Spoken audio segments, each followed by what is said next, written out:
if you don't understand the stage theory and you don't understand the value of post-production content, whether you're in the restaurant business or you're a lawyer or a doctor or an engineer or whatever you think you might be, the most valuable thing in business was post-production content.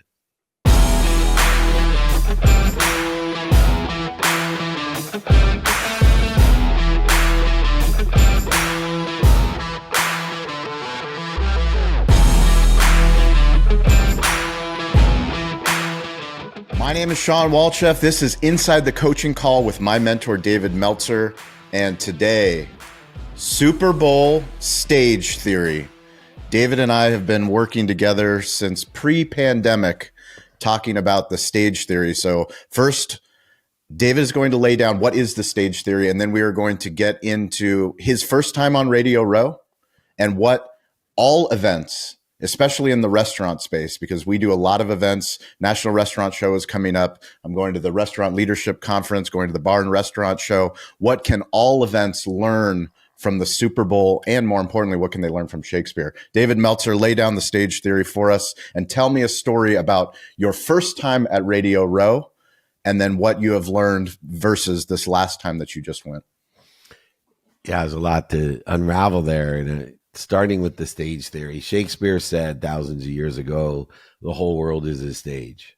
It was just a matter of linear time until he proved it right, because everyone around the world, the 7.6 billion or more people that exist on Earth, if you say Hamlet or Othello or Romeo and Juliet, they will say Shakespeare. So he has proven the whole world is a stage. He just had to wait a longer time in order to effectuate the whole world and to access the whole world.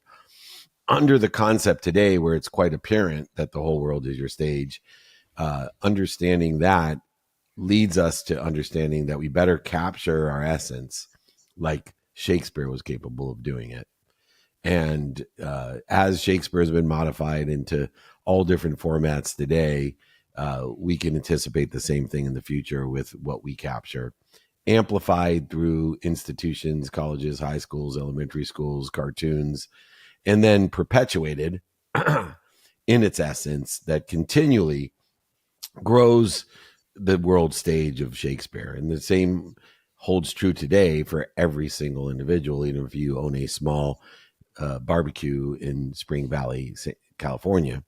And so I have been telling people for decades that the stage theory is what we want to do. Now that technology has increased and the total addressable community and instant access to the total addressable community has increased, understanding the biggest stages and the biggest people attract or statistically allow us to attract or access more of the world stage, world audience, world community. And so understanding that, obviously the Super Bowl would be one of the best stages to access the world. And so the Super Bowl itself is limited in the game of how you can access people. You could be in the crowd, but there's so many other things going on, which leads me to understanding my first time at the Super Bowl on Radio Row. I've gone to the Super Bowl in San Diego. My grandfather was one of the 88 pianos at halftime in 1988 in San Diego to play the piano at halftime. And he was ironically 88 years old, I think, as well. So I've been to Super Bowls before, but in a professional capacity, other than going to Lee Steinberg's party in Houston years and years ago, I now was on Radio Row, and it was my first elevated experience of the stage theory of the Super Bowl. It was a hidden secret. Most people don't even know what Radio Row is still. And back then it certainly was. And as CEO of the most notable sports agency in the world, people were hounding me if I could get Lee Steinberg on the radio or Warren Moon on the radio or Troy Aikman on the radio or Steve Young on the radio, because that's pretty much all there was radio and newspapers, maybe a few magazines as well. But it was about running and getting as many interviews as you could. Now, fast forward, utilizing the stage theory today, I think what was most relevant and said it all for me was that the number one most popular show on Radio Row that everybody was interested in taking pictures of and wanted to go on was on Sirius XM, where I have the Playbook Sports Entertainment. And they certainly weren't knocking down the doors to get on my show, Rich Gannon show, Jim Rome show, Tony Gonzalez. Those people wanted on, but they weren't knocking down the door. Yep. They were knocking down the door to get on Call Her Daddy. And that was the most popular show on Radio Row. We also, Gary Vee and I, on the Threads booth, were quite popular. And then in the Bounty Quicker Picker Upper booth with free wings and Bounty paper towels, another studio using the stage theory, all which I was heavily involved in. But understanding that I didn't have to do 20 interviews a day, Wednesday, Thursday, Friday, in order to get the distribution and awareness that I needed. I just needed a picture with Call Her Daddy and Gary Vee and Austin Eckler and, Donovan McNabb and, Isaac Rochelle's wife is extremely popular. Yep. Nobody wanted to talk to Isaac. She's great on TikTok. Right. So I think, whether you're in the restaurant business or you're a lawyer or a doctor or an engineer, or whatever you think you might be, if you don't understand the stage theory and you don't understand the value of post-production content beyond the experience of Radio Row in the Super Bowl, beyond the business development of the Radio Row at the Super Bowl, the most valuable thing at the Super Bowl, no matter who you were in business, was post-production content. Can you share more about what is business development from a content standpoint? Well, a variety of different things that happen from a content standpoint. It is the in-person, on the phone, via email, and media components of what you can do in the course of content, the co-creation of content, the distribution, amplification, the modification, all of those different areas, whether you're in person, like on Radio Row, or you're emailing people, or you're, calling them, texting them content, or of course in social media or traditional media, that's about business development and creating and aligning people in a trajectory or divine direction of how we can, in my mission, make a lot of money, help a lot of people, and have a lot of fun together, which is something you and I are going to be doing in the restaurant space starting finally this year. Really excited about that. Let's talk a little bit about the restaurant space and your experience in the restaurant space, the business partners that you have, the people that you've been exposed to, and the technology as well. Yeah. Well, look, I've been in technology for so long, and technology was the reason I got hired into sports, venture, and technology. So if my core competencies or my essence or my capability is aligned with technology and venture capital, of course, the restaurant space would be somewhere that I would be heavily involved in. And so whether it is in the franchise side of it, individual restaurants, restaurant content, on my Apple TV show, Office Hours, we've had the biggest restaurateurs and media personalities in the space, the Prophet and the Fixers and the chefs and every single person, the biggest franchises in the world, from Starbucks to Denny's to, we'll even throw Fenster in there, even though he's not big. Everbowl, let's go. Everbowl. It wouldn't matter. We've dealt in the space for a very, very long time, because venture and technology are so applicable, which you found by Be the Show Media, that the venture people and the technology people are very keen on working with the restaurant space and the hospitality space. Can you tell us about production costs when you let's go back to the Super Bowl, of like what you've learned how to capture content without bringing a large team or having a huge footprint? What have you learned?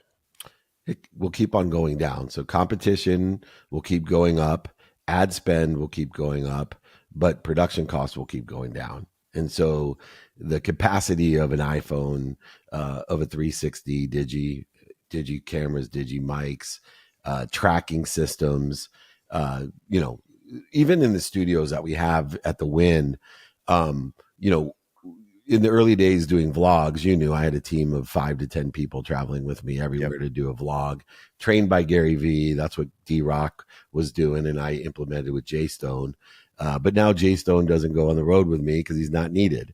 Jay Stone is managing a highly productive, less expensive mechanism of creating content, capturing content, editing content, amplifying content, and perpetuating content. And so the cost will continually go down because the capacity of technology can do so much comparatively of when I started almost a decade ago.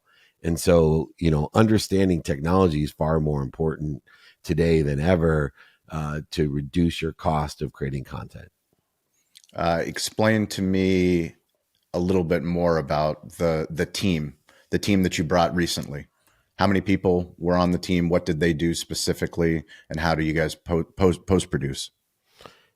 Yeah. So as far as the production team, we only had 1 or 2 cameras. Awesome. And everyone else had iPhones taking pictures. And, with the speeches I did and the interviews I did, we were allowing them to capture, and then we were getting a different view of that. Always had a digi mic on, the 360 digi camera, as well as iPhone cameras, in videos, pictures. There's too much content at the Super Bowl. So it's just prioritizing the content that best suits my essence, and knowing the bigger people in the bigger stages create easier access to bigger audiences and greater exposure, awareness, and conversion.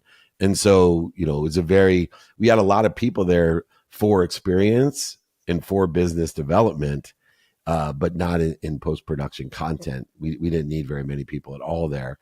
We did launch, speaking of what I do in the hospitality and restaurant space, we did launch the Meltzer More Than Enough sandwich, the very first category, the no po' boy category. So it's for abundant people that want to eat as much as they can and share as much food as they can.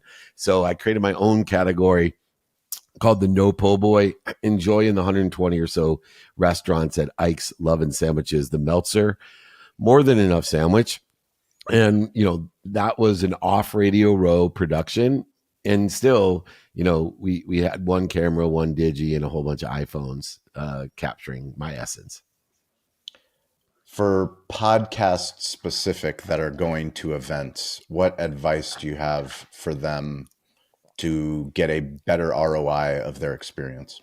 Be very intentional in 3 areas. Experiences, provide, especially at a show, in a podcast, provide an exceptional experience. People still pay for experiences. Ask Taylor Swift. She makes a few $1 billion. 2, be very strategic about business development. Who are you interviewing and who are you being interviewed with? And then 3, create a very intentional strategy for post-production content. Make sure you're capturing the right essence during the interview, during the podcast, in order to incorporate the amplification and the post-production content congruent with the effort that you put in, notating that the bigger the stage and the bigger the people, the easier the access is to the total addressable community of billions of people. So we have some work that we're doing. This is a live stream, so it's out into the universe, and we put our intentions out into the universe. What should the audience expect from Meltzer and Walchef coming in 2025 with restaurant shows in particular? Well, 3 things: extraordinary opportunity experientially. So stages, podcast studios, VIP dinners, meetups, holding courts, unbelievable experiences, curated experiences with, like I said, the biggest people in the biggest stage to give access to the total addressable community. 2, unbelievable guaranteed business development, quantitative value. You're going to be a profit center, and so am I, for all the people that engage with us when we're doing these things. And then 3, out of the park post-production content that's perpetual, that will create your own social silo in order to effectuate an amplification and exponentiality of the experience and business development, brand, community, and profits.